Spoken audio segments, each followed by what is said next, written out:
Say sadhu, sadhu, sadhu.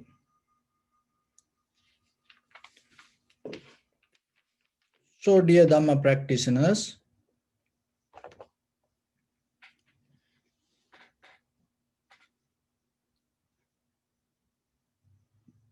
the life we experience and mostly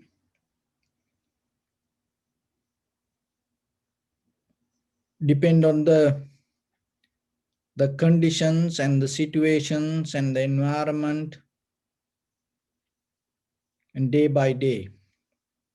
So, this conventional life, there is no moment going to be everything settled down, everything going to be good, and everything going to be nice. There is no moment come. When we look at the human history, there is no any single day in this human existence that we can see, we can find any record that regarding the world was kind of like a beautiful place, just even for a single day. When it comes to history, the most of the recorded incidents, the chaos,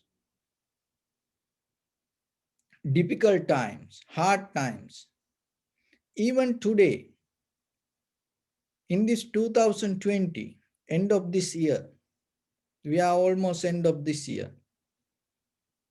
So with this all the science, technology, and the knowledge, education, with this everything, when you look at the world, how it is possible the world is experienced like these situations. Even very simple things becoming very hard. When we look at the world, from president to just ordinary person, just normal citizens, everybody go through kind of like a struggle. So this is the reality. This is the real world. And sometimes we question ourselves, why this is unnecessary. That is what life. Because we always experience something difficult, we always experience something hard, we always experience something very, very ugly, because it's unnecessary. But we cannot escape from it. We cannot stay away from it. Why? Because we build up through the greed, hatred, and the delusion. We never build up with the loving kindness, generosity, wisdom. That is not our blueprint. Our blueprint is, our DNA is greed, hatred, and the delusion. That's why we are in the samsara, and that's why we are experiencing these situations all over the world. So then yourself, the very important, the first step is accepting it. Because when we reject it, and sometimes we take the ignorance as wisdom, and we facilitate it and we go with it. And we take the hatred as the loving kindness. We go with it. And even the nations hate others, and we think that that nation, they talk about the loving kindness. See, that the hatred themselves, they take it as a kind of like a loving kindness. And the greediness also the same. And we kind of like becoming kind of like a greedy, and in that greediness, we use the greediness as the generosity. So this is the very nature of the very nature of basic world. So nothing wrong with this anything. Only thing is we have to understand, and we in the very first level we have to accept it as this is the nature of the world. Once you accept it, you become free from it. Because if you resist it, if you try to think it is not the world, this is not the way, this is should not way to happen, then what will happen? You go against it. Can you change? You cannot change it. You cannot change it. Even you come to a point to change, there is something else going to come. So that's why, although even during the Buddha's time, the monks had many, even temples, arguments, fighting, even the physically. One time Buddha entered to the lunch hall. The monk were having lunch, and then they had a debate, and after the debate, argument, and they start to throw their begging bowls, plates, cups, each other. What the Buddha did finally, he left the temple and stay away 3 months in the middle of the jungle. So you see. So then you have to understand this is the reality of the world. So don't think then this everything going to be calm, nice, everything going to be understand. No, there's no way understanding going to be the main pillar of the world. No, the ignorance going to be the main pillar. The greediness going to be the main pillar. That's why even you keep coming, keep coming. The world going to be with these things. And that is one reason. If you look very carefully, even ourselves, we contribute to that greed, hatred, and the delusion. It is just not a one person, everyone. So this is one reason for us to look for the liberation or the enlightenment or the nibbana. Why? Because this is the world going to be. And so when you are in that path, if you not contribute to the greed, hatred, and the delusion, and the very first thing you have to understand, that is the very nature of the world. Don't go against it. Don't resist it. It is the two sides of the same coin.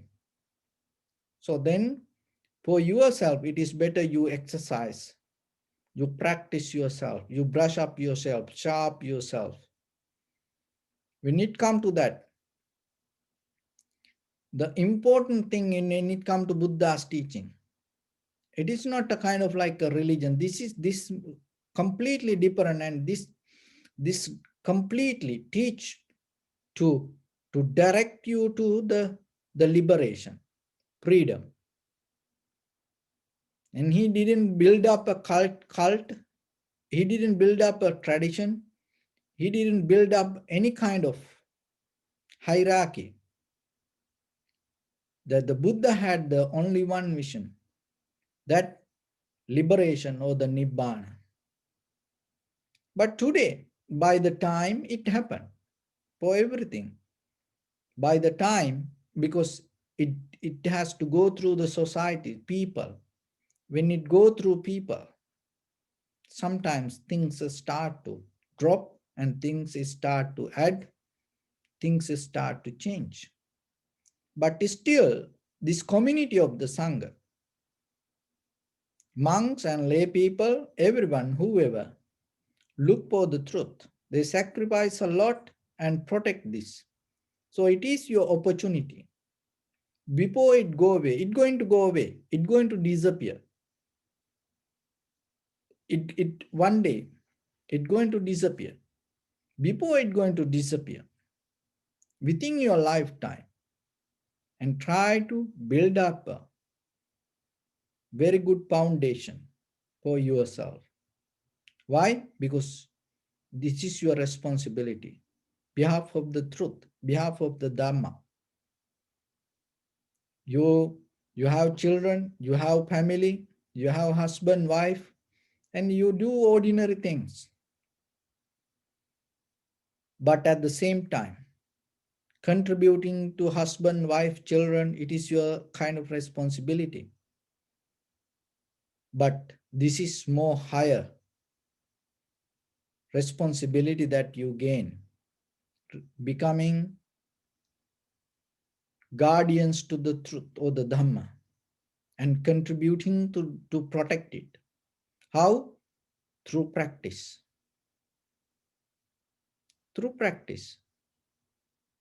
So when it comes to that, this is a path that you have to totally become free. And when it comes to Buddha's teaching, that's why he never built up a kind of like a hierarchy. And this is more giving the freedom. And if it is kind of like order you to do, okay, do this way, do this way, do this way, don't do this, don't do like that way. If it is guide you like that, you are not free. Oh, every day you have to chant this, every day you have to do this puja, every day you have, then you are itself not free. But Buddha's teaching is giving you total freedom when it comes to this path. So that is one of the very important thing.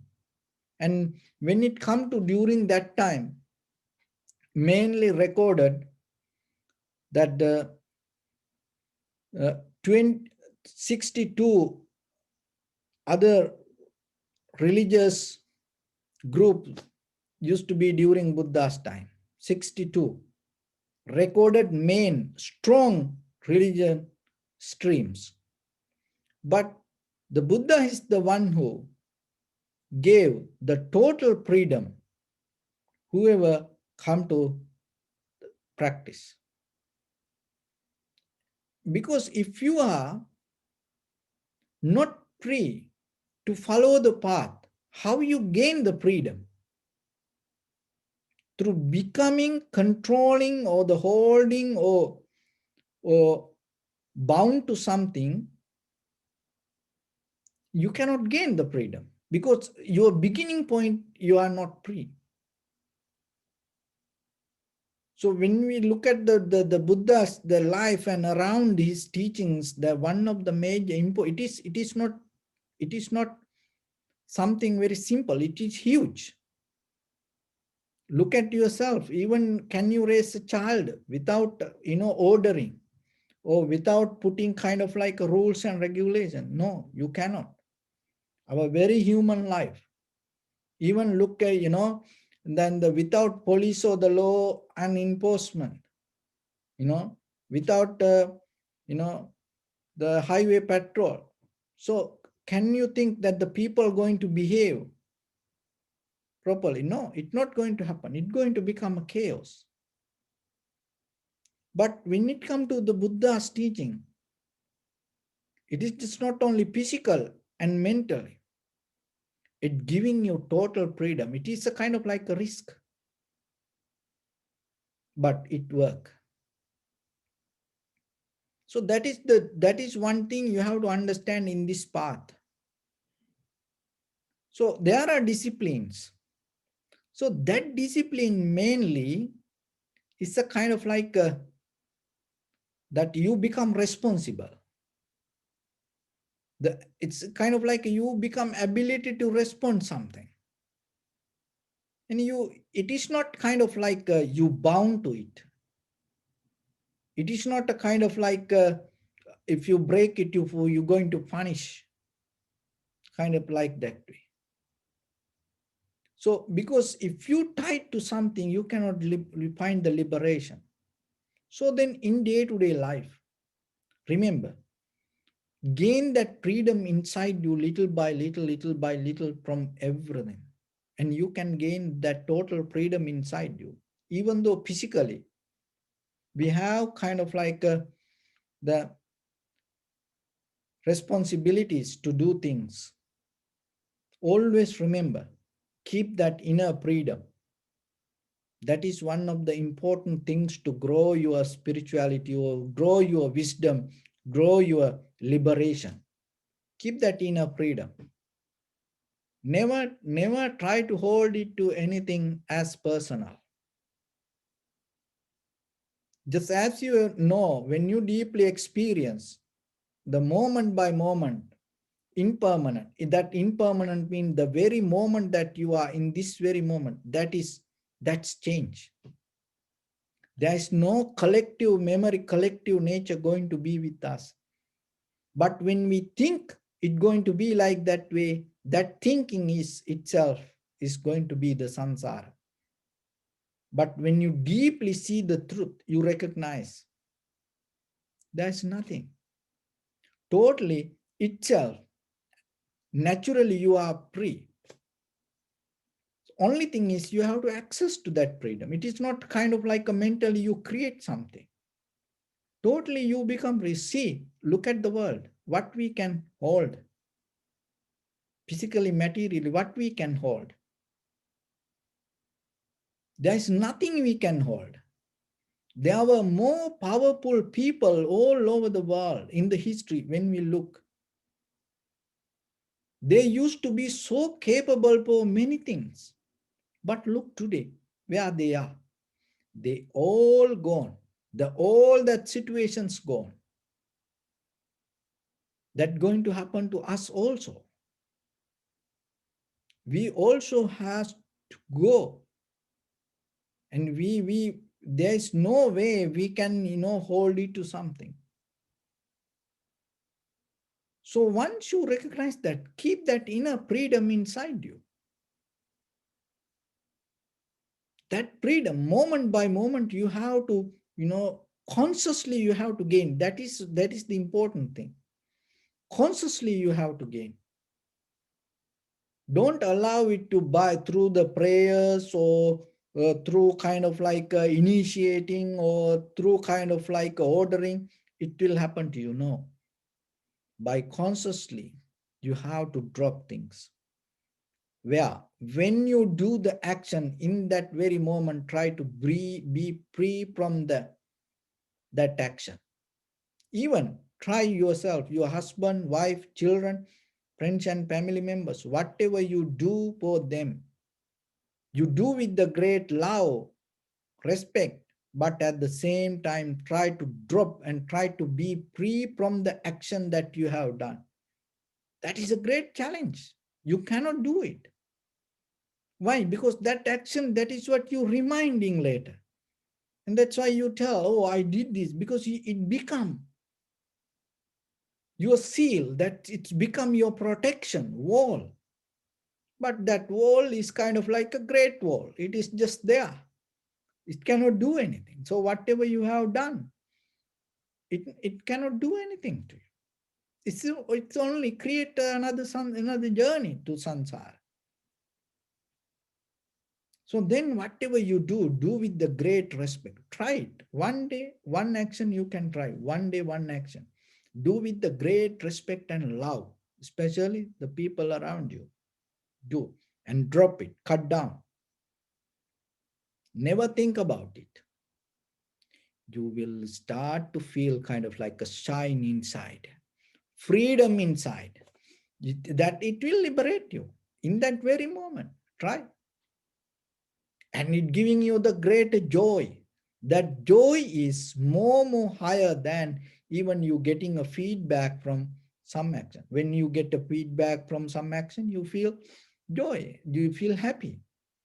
When you do something to somebody and when they say appreciate it or says thank you or do something, you feel happy. Of course, it's a conventional happiness, you need that. But there is something, and it is so different and so beautiful and eternal. And it is so strong. And you don't believe sometimes it has power to absorb that, this entire around us, the nature also. And that joy can reflect through many things. And Your eye, ear, nose, tongue, body become more sharper and clear. When you see trees, that it become more greener than you when that more than any other time. When you see that joy, with that joy, when you see the outside, with that freedom, when you see the sky, you see it is so beautiful and so different. And when you, with that joy, when you see the sun, it is totally different. So that is what, that is the thing that that the other side of the world that we don't experience. Why? Because we bound to, we tangle to this ordinary level of life. But through the vipassana, it giving you path to access to that. So there is a, remember then, of course, that having an ordinary life, conventional life, you have happiness, you have the joy, but that joy, that happiness, there is always a risk. There is always fear hold us. There is always jealousy. There is always anger. You have to be so careful. You have to be so gentle, because in case if something go wrong, something missing, something, become that miss, then it's kind of like a chaos. So that this conventional joy, conventional happiness, conventional satisfaction, it's come with the danger, and it's not going to be forever. It is struggle, and it's kind of like this, like running on a treadmill. Why? Because you're sweating, you're running faster, faster, faster, but you're at the same place. That is the thing with this, the conventional life of happiness, joy. You running, you keep doing, but you are at the same place. You don't go anywhere. So that is why you are in the same circle of sankara. When it comes to sansara, it calls circle. So you go in the same place, same thing with them. So the vipassana is giving you access to get out of this. So for that, remember to gain the total freedom yourself. So that is the Buddha's teaching. It's the freedom, the total freedom of the mind. It is very risky. Some people cannot take it. That's why you have to be matured with practicing to become free. Even see sometimes physically, children, parents, they cannot be free. They are animals. If you try to send them out, they cannot go. They come back. They cannot be free. They cannot experience. They cannot take it. They cannot handle it. Even children, if you try to free them, send, no, they come back. They cannot be. See, who is bringing it? Who is bringing it? Question yourself. Can you be totally free from this everything? Or are you holding to something? Is there any current try to hold you, push you towards something? Before you sleep, try to exercise yourself. Just imagine this, you become free from everything, even this physical form. You become formless, you deconstruct everything, even from the mind, memory. You become free from everything. Try. You would start to see a little light shining deeper inside you. So that will guide you little by little, little by little, little by little. Because when you find that freedom inside you, that is the greatest contribution that you can give to others. You start to make them free. when we tight it to, when we hold it to things, what will happen? We start to, keep things around us. So that inner freedom is the beauty of the Buddha's teaching. So when it comes to Buddha's teaching, that's why there is no later, that all the principles and the precepts and this everything came to, disciplinary code introduced to the community of the Sangha. But that is not to build up a hierarchy. It is just to go through with the responsibility. It is totally different. It's nothing to do with the Nibbana. The mental freedom is completely different. So then it is every day you have to exercise yourself. And so try to find the freedom from emotions, freedom from anger, freedom from desire, freedom from jealousy, freedom from becoming this, everything coming when you able to be free from the moment of thought. So through the vipassana, when you recognize the impermanent, it is just not only one place of sensation, the all of your whole body, head to toes, each and every cell, blink of eye, like this, it's totally gone.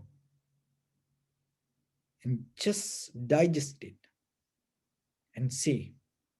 That will make you liberate, make you free. And if you gain that freedom, that is the best gift that you can give to yourself, and that gift will become a gift for others itself. So that is the purpose of the Buddha's teaching. And there was one boy went to a boatman and told, "Can you teach me how to become a boatman?" So the boatman told, "Yes, I can do that. Come with me."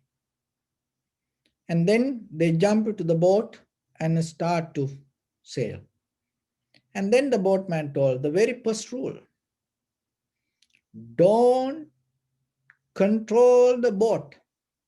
Just let the boat to be float. Let it go. Don't control. The boy asked, "How possible? How I can do that?" So becoming a boatman means controlling the boat. So the boatman told, "No, you cannot do that. If you want to become the boatman, remember to free the boat." So the boy came back and he got so confused about this. And then he went to the master, Confucius.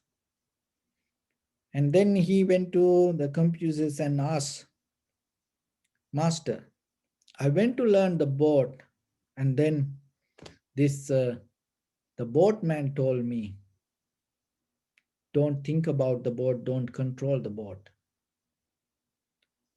So then the master told, "You have to learn to swim.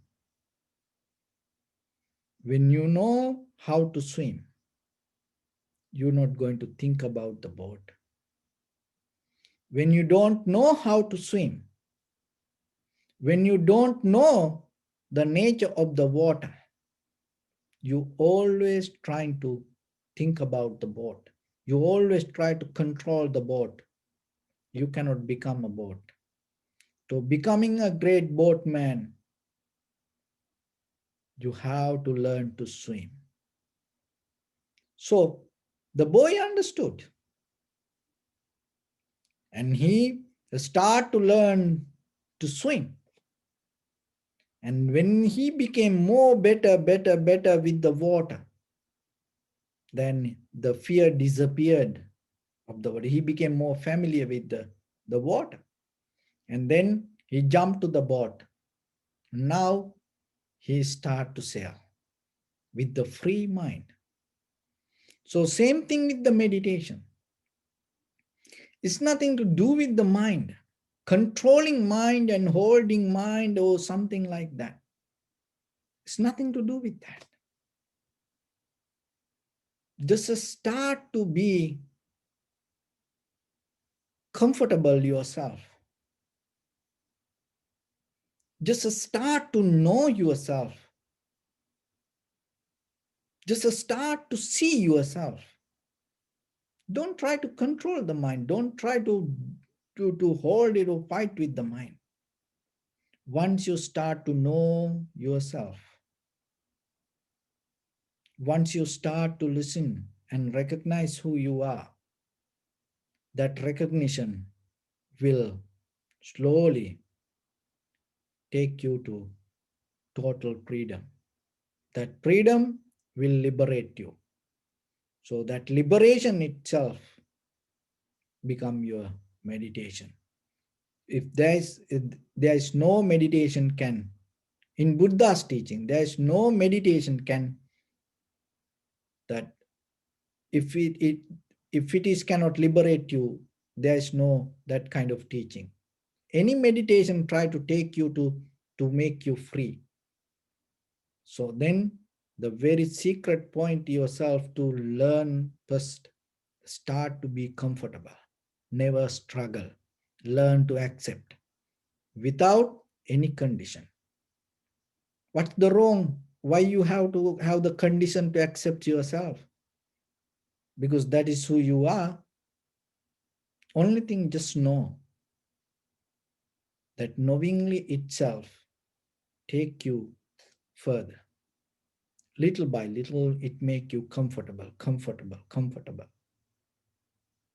And that deeper satisfaction will help you to slowly settle down and have an undisturbed mind. When you have that undisturbed mind, that will slowly help you to drop everything in that very moment. That dropping moment make you liberate and free. That liberation transform you to your ultimate bliss of Nibbana. So with that, I bless upon everyone with this good practice. May all of you be well, happy and peaceful. May no harm come to you, may no difficulties come to you, may no problems come to you. May you also have the patience, courage, understanding, and determination to meet and overcome inevitable difficulties in your life. During this time period, may everyone stay healthy and safe. And finally, may all of you attain supreme bliss of Nibbana.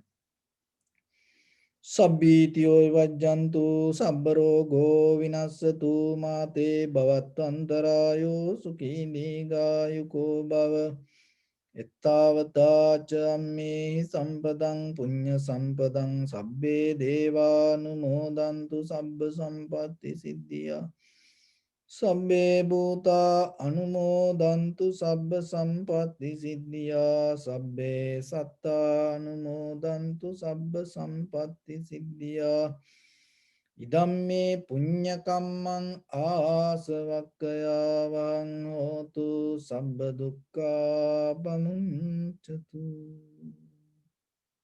Bless you.